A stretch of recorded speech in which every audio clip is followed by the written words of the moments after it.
Ainda vale a pena investir em tokens de segunda camada? Fala pessoal, sejam muito bem-vindos a mais um vídeo aqui do canal do Mercúrios e hoje a gente vai discutir sobre os tokens de L2, as segundas camadas da Ethereum. Esses tokens estão tendo uma performance muito ruim, muito abaixo do Ether, da própria Ethereum, ao longo desse último ano e a gente vai tentar aqui discutir um pouco os motivos por conta disso e se ainda vale a pena investir em algum desses tokens desse setor em específico. Se esse conteúdo te ajuda, já deixa o dedo no like, se inscreve no canal se ainda não for inscrito e bora pro conteúdo. Antes de tudo, vale a gente recapitular o que são essas tais segundas camadas. E o conceito de segundas camadas em um sistema é você conseguir dividir as responsabilidades ali dentro. No caso de cripto, por exemplo, você ter uma camada específica para acesso, específica para usabilidade e outra camada para armazenamento e segurança. Esse é o conceito que foi aplicado dentro da blockchain da Ethereum. A Ethereum como uma camada de segurança, validação e armazenamento de transações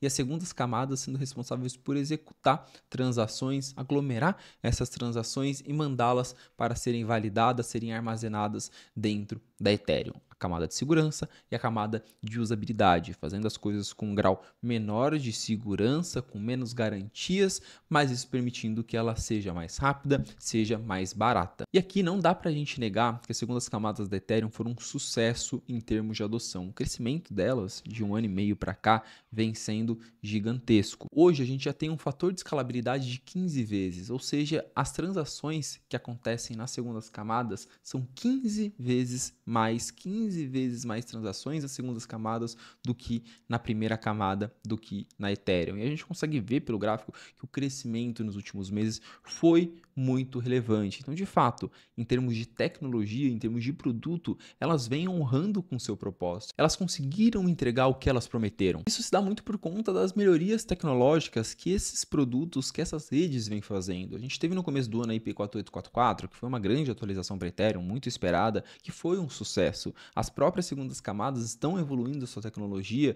evoluindo o seu produto para conseguir entregar algo que o usuário quer. Quando a gente olha hoje para as taxas dessas segundas camadas, são taxas abaixo de centavos, taxas ultra competitivas que há 6 meses atrás a gente nem imaginava que a gente poderia ter dentro do ecossistema da Ethereum. Isso vem atraindo usuários, vem atraindo pessoas, vem atraindo protocolos para desenvolverem e tornarem o ecossistemas dessas blockchains mais robustos. Porém, apesar disso tudo, não são só as taxas que estão para baixo, os preços também.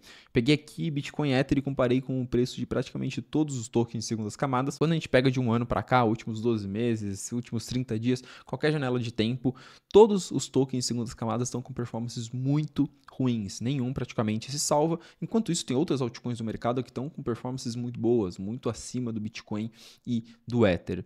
Por que que isso está acontecendo? Por que que todos esses tokens estão indo mal? Por que que o setor como um todo está indo muito mal? Existem alguns motivos para isso e é exatamente o que eu vou explicar agora. E antes de eu explicar, mostrando aqui na tela para vocês algumas análises que eu já fiz sobre o setor de segundas camadas, sobre por que que o setor não está indo tão bem, os pontos negativos que fazem com que esses tokens tenham uma performance ruim, o que fazer na carteira de vocês. E eu fiz essas análises de forma 100% gratuita. A gente manda todos os dias uma análise via WhatsApp ou via e-mail, como você preferir, no Minuto Cripto. Então, se você não tiver inscrito no Minuto Cripto, se inscreve aí que eu prometo que vale a pena. Você vai estar super por dentro de tudo que está acontecendo dentro do mercado cripto. Voltando ao conteúdo, o primeiro grande motivo para esses tokens lançados, essas blockchains paralelas a Ethereum, não estarem performando muito bem, é porque existem muitos deles.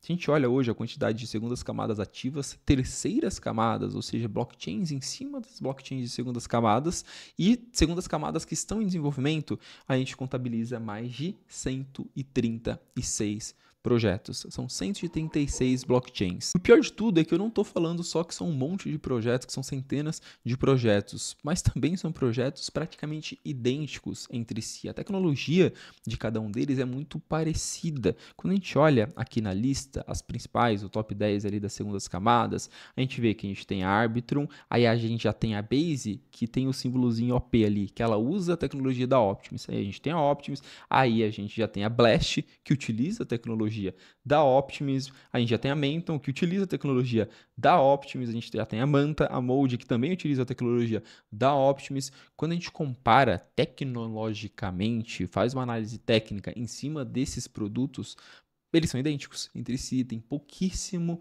diferencial. O que acontece aqui é que um time lança uma blockchain nova, porque é fácil de fazer isso, e lança um token para se financiar. Ele lança o token a mercado com valuation muito alto e ganha dinheiro em cima disso. Então a gente não só tem centenas de projetos, a gente tem centenas de projetos muito parecidos, sem diferenciação tecnológica nenhuma entre si. São muitos projetos com pouca diferenciação tecnológica e, para piorar, eles têm uma capitalização de mercado alta. Quando a gente olha hoje, a gente tem Polygon com 4 bi, Arbitrum com 2 bi, Optimus com quase 2 bi, e a gente vai olhando outros projetos de segundas camadas que têm capitalizações de mercado de centenas de milhões ou quase bilhões de dólares. Não existe liquidez, não existe dinheiro suficiente no mercado para fazer todos esses projetos subirem. E aqui vira uma conta de matemática básica para você ver a fragmentação de dinheiro que existe.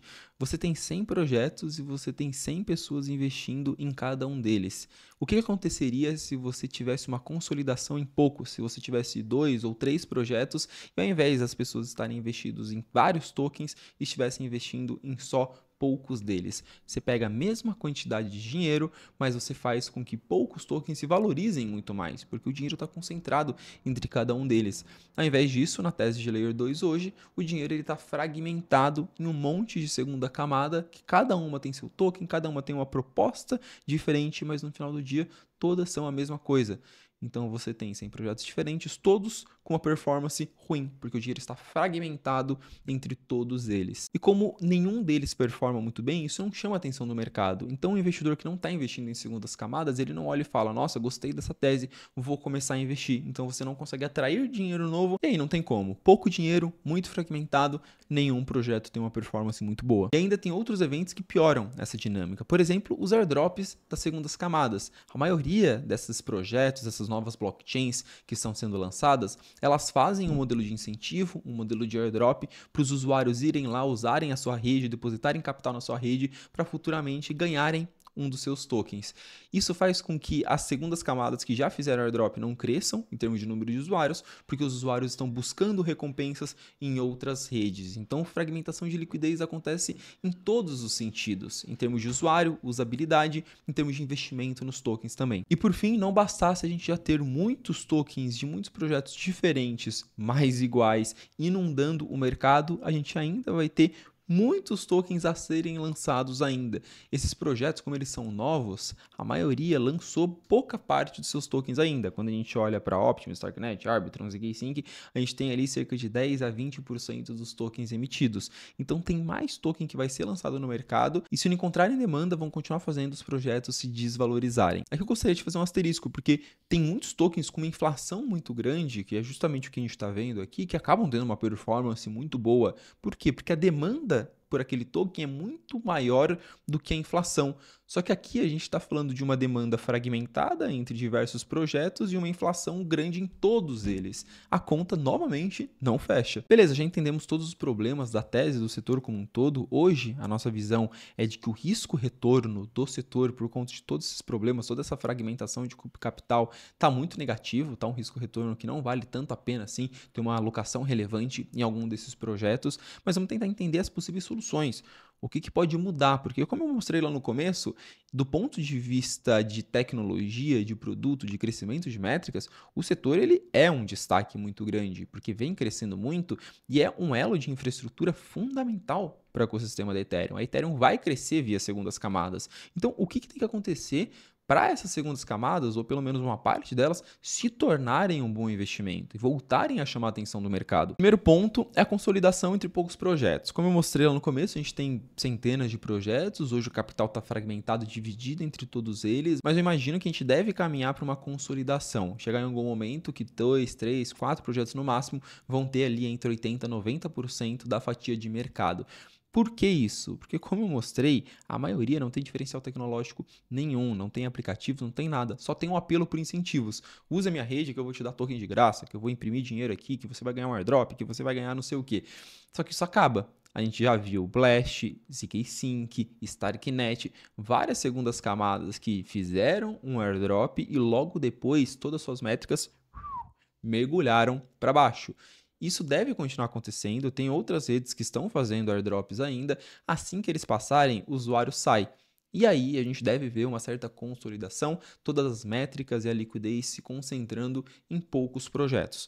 Quando que isso vai acontecer? Ainda não tem uma visualização muito clara, depende muito da dinâmica de incentivos, de airdrops que esses projetos estão fazendo. Pode ser que a gente veja justamente o contrário ao longo do próximo ano, que a gente veja cada vez mais segundas camadas sendo lançados. Ainda é algo que a gente não consegue ter uma previsibilidade de quando vai acontecer, se for acontecer. E aí, beleza, do ponto de vista de produtos, se isso acontecer, a gente tem ali 100, 200 projetos, mas 90% deles são irrelevantes, então acabam caminhando para a morte, caminhando para ter métricas muito pequenas e todos os usuários e métricas se consolidando em alguns pequenos projetos. Ainda assim, você tem um desafio que é convencer o mercado a comprar os tokens desses projetos. Hoje, além da inflação, tem um problema muito maior. Esses tokens eles não têm usabilidade nenhuma. São tokens que não servem para nada, eles possuem aquela esperança, aquela promessa de serem tokens de governança, em que o detentor do token pode votar nas propostas de governança do projeto, mas no final do dia, o mercado ele precifica, o mercado ele valoriza pouco essa usabilidade. Os tokens de segundas camadas, eles deveriam ser como os tokens de qualquer blockchain. Você usa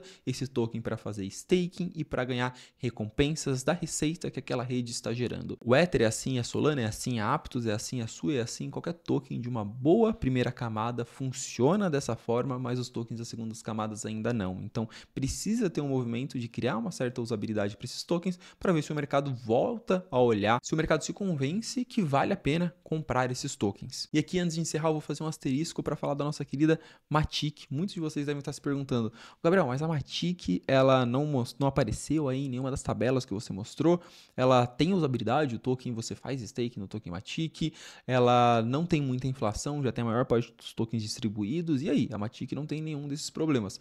De fato, esse daqui a gente está falando de problemas dos tokens novos de segundas camadas. A Matic, por ser um token antigo e ser classificado como um token de primeira camada, porque ela sempre foi uma blockchain separada, ela acaba não carregando todos esses problemas, tá? Hoje, o que eu vejo em relação à Matic é um problema de produto. Eles prometeram lançar uma segunda camada, lançaram um produto, a Polygon ZK EVM, que foi abaixo de todos os seus concorrentes, teve dificuldade em crescer. Hoje, quando você usa o produto, você vê que é um produto bem ruim. E aí eles já mudaram a sua proposta, falaram que querem fazer a camada de agregação, um conjunto de segundas camadas, e tá só na promessa, por enquanto. Então hoje a leitura do mercado negativa em relação à Matic não é, é um token sem usabilidade de segunda camada igual todos os outros. Olha, é um cara que está se propondo a ser uma segunda camada, mas até agora não entregou nada do que prometeu. O problema da Matic hoje é um problema de entrega, um problema de promessa, muita promessa e pouca entrega, mas aí é outra discussão para outro vídeo. Já fiz vários vídeos aqui falando sobre esse problema da Matic. Então essa é a minha visão, pessoal, sobre os tokens de segunda camada, sobre o momento desse setor. Pode ser que em algum momento no futuro tudo isso que eu falei aqui mude e esses tokens tenham uma performance muito maior do que o Ether, muito maior do que o Bitcoin, consigam se recuperar, ou pode ser que nada disso aconteça e eles continuem com uma performance muito ruim e seja uma grande decepção nesse ciclo. Quero saber o que você acha que vai acontecer e se você tem uma tese diferente da minha. Comenta aqui embaixo, que eu quero saber. Adoro ouvir opiniões diferentes, desde que sejam muito bem respeitosas, e eu te espero no próximo vídeo.